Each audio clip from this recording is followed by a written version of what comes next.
qui rentre.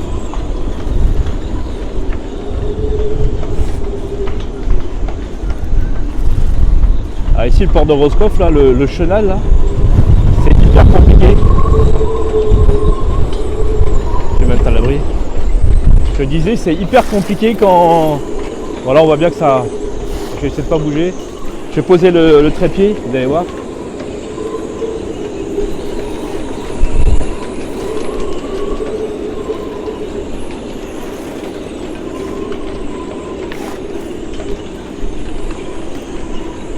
On voit quand même les mouvements.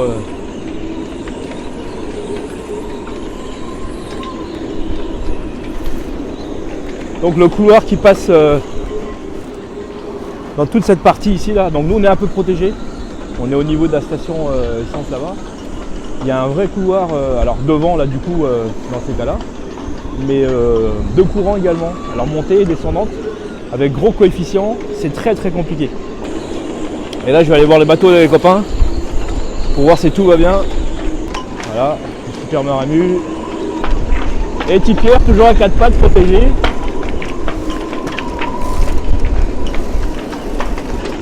Mais non seulement il y a du vent, mais alors je vous jure ça caille mais un truc de fou quoi. Alors celui-là il est magnifique. Il est magnifique. Et on voit que ça tire et ça pousse. Ça tire fort sur les amarres là. Le pare-batte il a éclaté. Donc je passerai tout à l'heure, mais de toute façon je peux rien faire là. Alors là le hublot va pas aimer là. Mais j'essaierai de passer, mettre quelque chose pour éviter que ça tape. Alors un avantage qu'il y a sur Roscoff, c'est un port qui est super. C'est super joli. Il y a souvent des phoques qui viennent se mettre, notamment en hiver, dans cette petite partie là. Là c'est très préservé. Phoque dauphin, mais dauphin c'est très rare. Voilà. Donc ici la grande allée centrale. S'il y a des gens qui ont leur bateau à Roscoff et qui veulent que j'aille faire un tour, surtout n'hésitez pas à m'envoyer un petit message. Et je me ferai un plaisir de passer voir si tout va bien. Donc je regarde le bateau des copains. Ça va. Ça va, ça va. Pas de problème.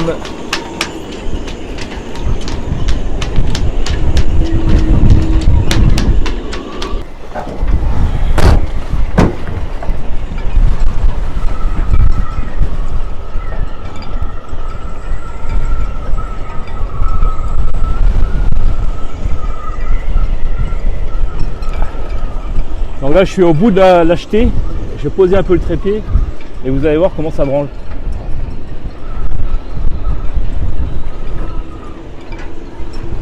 Ah ici quand il y a des vents sud-sud-ouest, je peux vous dire que ça bastonne mais c'est un truc de fou.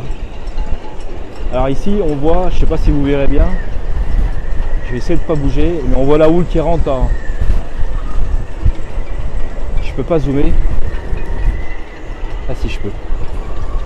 Alors je sais pas si vous la voyez bien. Bon on est d'accord, hein, c'est pas une tempête, on est furieux. N'allez pas m'incendier. C'est un petit coup de vent. Mais quand même. Donc là je vous disais, on voit un peu le pylône quand même qu'ici là, qui fait sérieusement la tronche. Alors on a encore quelques bernaches qui sont au fond là. Il y en a deux. Donc ceux qui cherchent un bateau acier, tiens j'en profite. Il y a Callisto. C'est un petit prince. Il y a eu beaucoup de travaux dessus. Donc ceux qui cherchent un bateau acier, ils peuvent me contacter. C'est pas moi qui le vends. Bah, tiens, je vais faire un peu de pub là. Voilà. Sinon, il me contacte, il passe en direct avec le propriétaire. Ah ouais, Nico, c'est pas mal.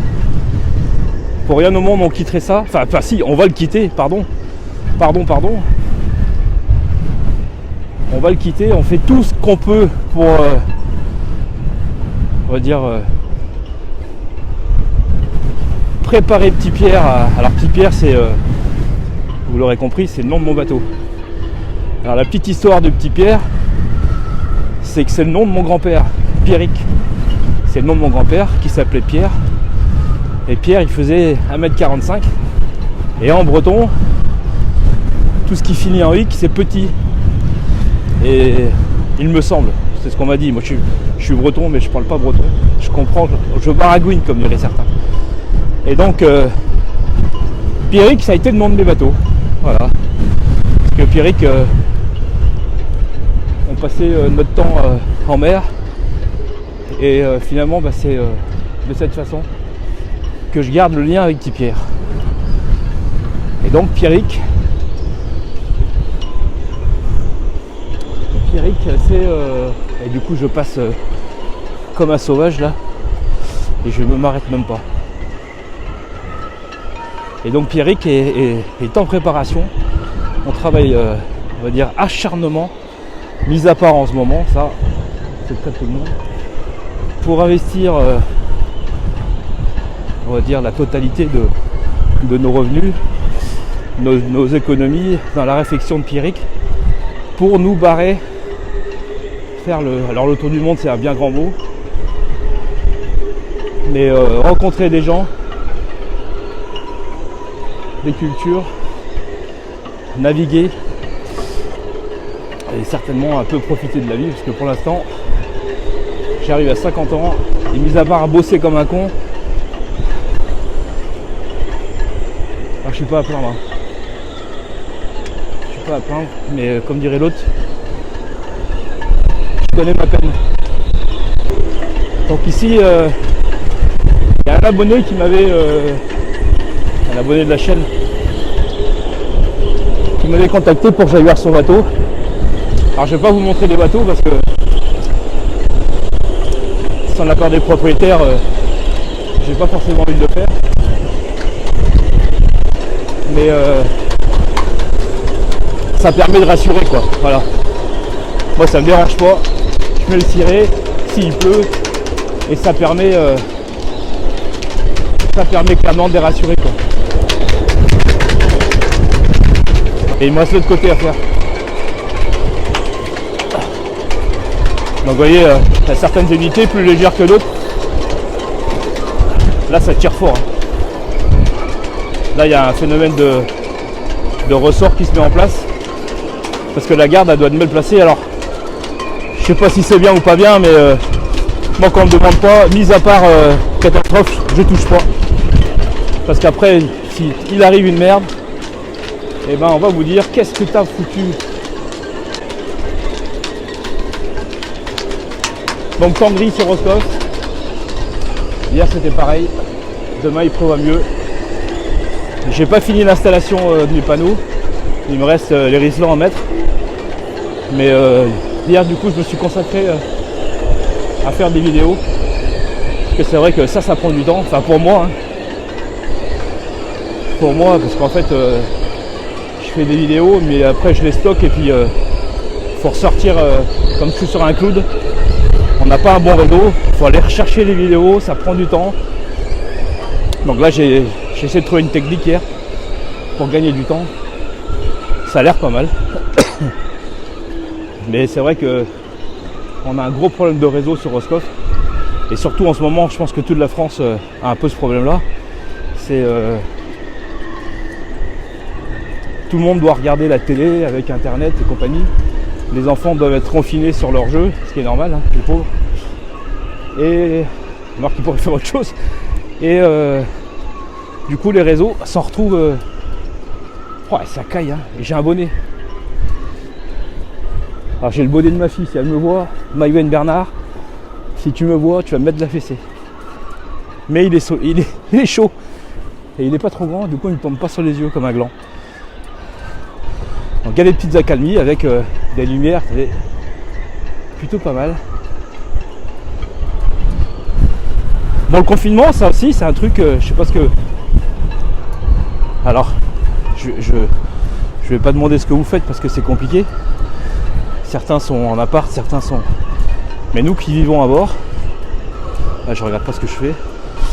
Et ben, moi je suis plutôt un travailleur acharné. Je peux vous dire que... Alors je dis pas que les autres sont pas, hein. Je parle de moi. Chacun fait comme il veut, chacun fait comme il peut. Et il y a du vent. Le truc qui trouve. Mais c'est vrai que du coup je découvre le week-end à 7 jours en dehors des congés payés. Donc ça veut dire que là, je peux vous dire que même si on perd un peu d'argent, j'en profite très largement pour faire des choses qu'il m'était impossible de faire avant. Par rapport à la complexité de vivre à bord et de faire les travaux, j'ai tous les outils à bord. Je peux vous dire que dès que je fais le moindre truc, c'est une catastrophe de logistique pour tout sortir des coffres, pour passer les câbles, pour... clairement c'est hyper compliqué. Je vais essayer de me protéger un peu parce que en fait avec le vent, le bordel il n'arrive même plus à... Ouais, c'est très compliqué. Donc là, clairement, je veux dire, je finis un travail, et ben je suis pas obligé de tout rentrer. Voilà. Alors, je vois le bateau d'un copain.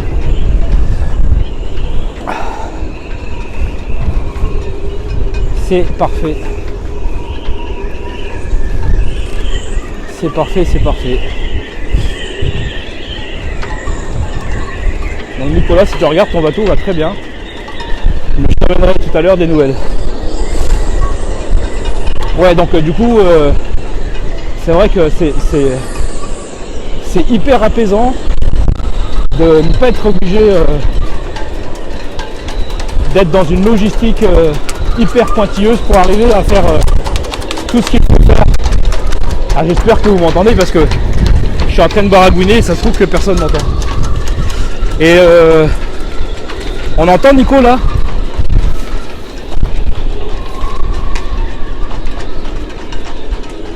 Et donc du coup c'est clair que là voilà. Donc ça c'est aussi le bateau d'un gars qui m'a demandé de passer le voir. Les amarres avaient pété l'autre jour. Donc j'ai renforcé avec une des miennes. Et c'est vrai que ça branle hein. Quand les vents sont d'est comme ça. Ah vous voyez. Donc là ça a pété encore. Donc là il y a encore une amarre qui a pété. Voilà. Pourtant franchement c'est propre hein. Tout ce qui a été fait est propre. Donc là je passerai tout à l'heure.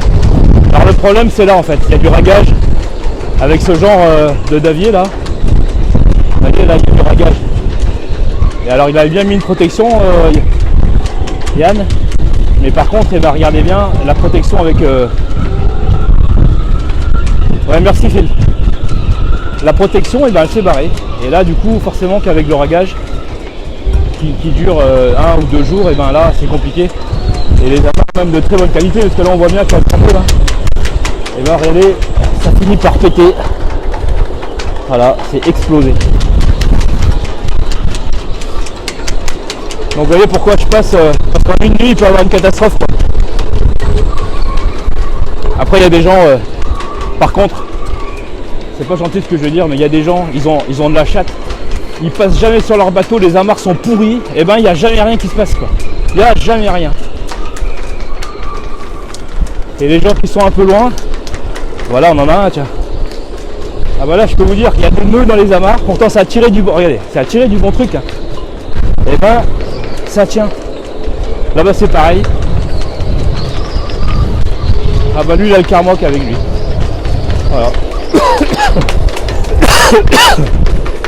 Voilà. Et là j'ai 2 autres bateaux à regarder.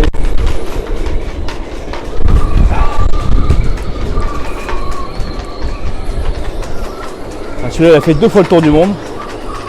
C'est pas avec son propriétaire actuel mais c'est avec son précédent. Donc là c'est pas mal. C'est propre. Par contre il n'a pas de garde, si c'est bon.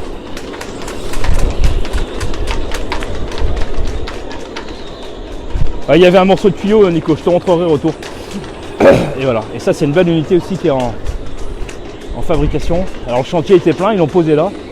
Donc je pense que le bazar là il va rester là 1 ou 2 ans parce que le propriétaire n'est pas en France. Donc c'est pas plus mal qu'il soit sur l'eau parce qu'apparemment les bateaux acier, c'est quand ils sont en dehors de l'eau qu'ils prennent cher. Voilà, donc je vais te montrer Nico et puis après je vais vous laisser. Moi je vais me rentrer un peu au chaud, prendre mon café, la petite douche. Et puis je pense pas que je vais retourner dehors. Parce que là franchement je me meule. Vous voyez en fait c'est ce phénomène de ressort là. Là on le voit bien sur la vedette là. Alors je sais pas ce que vous en pensez, les amortisseurs. Parce que là on voit bien que l'amortisseur en fait il fait un effet non seulement d'amortisseur, ça on est d'accord, mais par contre il lance un phénomène d'espèce de ressort. Et en fait ça donne des à-coups sur les taquets et les amarres quoi. Et je pense que ça c'est pas bon. Alors moi je fais différemment. Je mets par exemple 2-3 aux amarres. Je vais en mettre un en première tension. Le deuxième je vais mettre dans une tension différente. Et le troisième qui viendra on va dire stopper la charge. Ça permet d'avoir, comme les amarres sont censées normalement avoir. Donc tu vois Nico, donc tu vois le petit truc noir là, et bien en fait il a décalé avec les à-coups et puis du coup il se retrouve dans le chômeur comme et il sert à rien. Voilà. Après ce qui est compliqué c'est quand il y a de la tension. Ouais donc je disais moi je fais de cette technique là, alors je sais pas. J'avais pensé mettre un premier amarre plus, on va dire, de plus petite section de façon à ce qu'il soit. Mais en fait clairement ça explose. Voilà donc je fais comme ça, je mets 3 amarres quand il y a du vent annoncé comme ça, tout l'hiver de toute façon.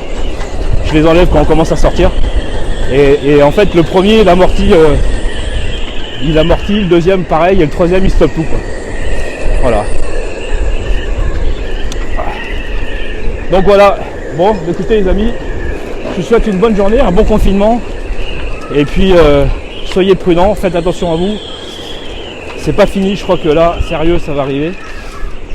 Voilà. Bon, malgré tout, on a de la chance. Certains pays n'auront pas, on peut râler, mais certains pays n'auront pas tout ce qu'on peut avoir, même si on aimerait en avoir plus. Voilà, bonne journée, Nico. À plus dans le bus, comme dirait l'autre. Et voilà, bonne journée. Et je vous laisse. Je vais avancer jusqu'à là-bas. Parce que moi je trouve cet endroit superbe. C'est dommage qu'il n'y ait pas de phoques. Souvent quand il y a des coups de vent comme ça, ils viennent se protéger. Mais là, il y a des bernaches. On voit là-bas au fond que ça tape un peu. Voilà. Donc cette partie-là est réservée au kata, parce qu'il n'y a pas d'eau. Enfin, il n'y a pas d'eau, il doit y avoir 2 mètres quoi. Voilà. Et là, c'est super joli. Donc là-bas, il y a tout le... Donc dans la partie en face, là, vous avez la capitainerie et les bureaux. Et entre les deux, entre la roche et... vous avez le comptoir de la mer et un restaurant merveilleux. Le restaurant C'est ici, où ils font des produits bio, des produits locaux, très tournés sur, alors pas vraiment la mer, mais plutôt tournés sur la viande. Et c'est vraiment, il y a une équipe merveilleuse. Il y a Mathieu d'ailleurs qui habite sur son bateau, on dit un coucou. Et c'est un petit prince aussi. Et l'équipe est au tonnerre, surtout les 2 patrons. Merveilleux. Voilà, allez, bonne journée.